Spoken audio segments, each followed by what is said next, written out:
রাজনীতির নামে যদি মানুষ খুন হয় সেটি জামায়াত ঘৃণা করে। এমন রাজনীতি বাংলার মানুষ মেনে নেবে না বলে সাফ জানিয়ে দিলেন জামায়াতের আমির ডক্টর শফিকুর রহমান। নির্বাচনী প্রচারণার অংশ হিসেবে শেরপুরের জনসভায় এসব কথা বলেন তিনি।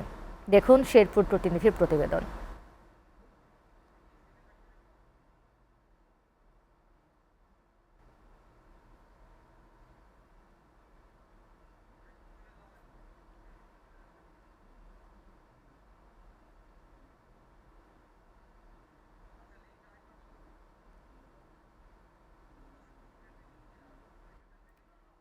দর্শক, আমরা প্রতিবেদনটির জন্য একটু অপেক্ষা করছি।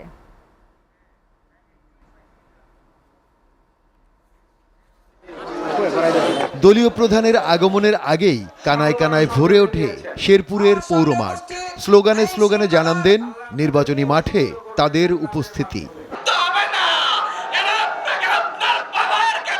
জনসভায় অংশ নিয়ে জামায়াতের আমির বলেন, বর্তমানে জাতি কঠিন সময় পার করছে। 12 ফেব্রুয়ারি নির্বাচনের মাধ্যমে অস্থিরতার অবসান হবে।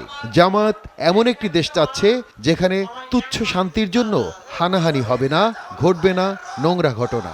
আপনারা দোয়া করবেন আমরা যেন জাতিকে নিয়ে সামনের দিকে এগিয়ে যেতে চাই। প্রিয় জাতি, আপনাদের উপর আমাদের শতভাগ আস্থা আছে। আমরা মাথা গরম করব না, যে যাই সুরসুর দিক। আমরা দেশের জন্য অতীতেও ধৈর্য ধরেছি, এখনো ধৈর্য ধরব। যা আল হক ও জাহাক আল বাতিল ইন্নাল বাতিলা কানা যাহুকা। সত্যের আগমনধ্বনি ঘন্টা বাজাচ্ছে। মিথ্যা, দুর্নীতি, চাঁদাবাজি, সন্ত্রাস সমাজ থেকে বিদায় নেওয়ার জন্য রাস্তা এখন লাইন ধরে দাঁড়িয়েছে।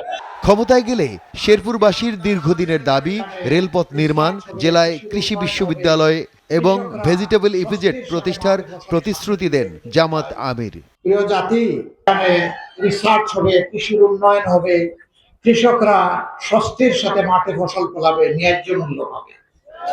একটা মেডিকেল কলেজ, হ্যাঁ আমরা ইতিমধ্যেই বলেছি, আল্লাহ আমাদেরকে সুযোগ দিলে পর্যায়ক্রমে বাংলাদেশের কোন জেলা সরকারি মেডিকেল কলেজ থেকে বাদ পড়বে না ইনশাআল্লাহ।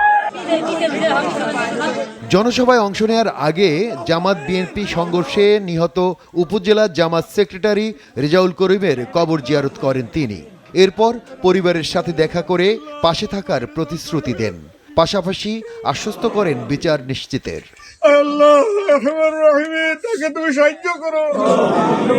আমরা এমন একটা দেশ চাচ্ছি যেই দেশে তুচ্ছ দুনিয়ার স্বার্থের জন্য এই ধরনের নোংরা ঘটনা, হত্যাকাণ্ড ঘটবে না। আমাদের এই ভাইয়েরা তাদের নিজের মানুষকেও খুন করে ফেলে, অনেক খুন করেছে। তারাও মানুষ, যাদেরকে খুন করা হয়েছে ওগুলোও আমরা কষ্ট পাই, সমর্থন করি। রাজনীতির নাম যদি মানুষ খুন হয়, সে রাজনীতিকে আমরা ঘৃণা করি। রাজনীতির নাম হবে মানুষের উপকার, কল্যাণ, মানুষকে শান্তি দেওয়া, সম্মান এনে দেওয়া, মানুষের সমস্যার সমাধান করা।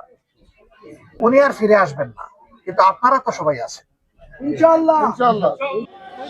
পরে জামালপুর জেলা শাখার আয়োজনে শহরের সিংহজানি উচ্চ বিদ্যালয় মাঠে অনুষ্ঠিত নির্বাচনী জনসভায় বক্তব্য রাখেন তিনি।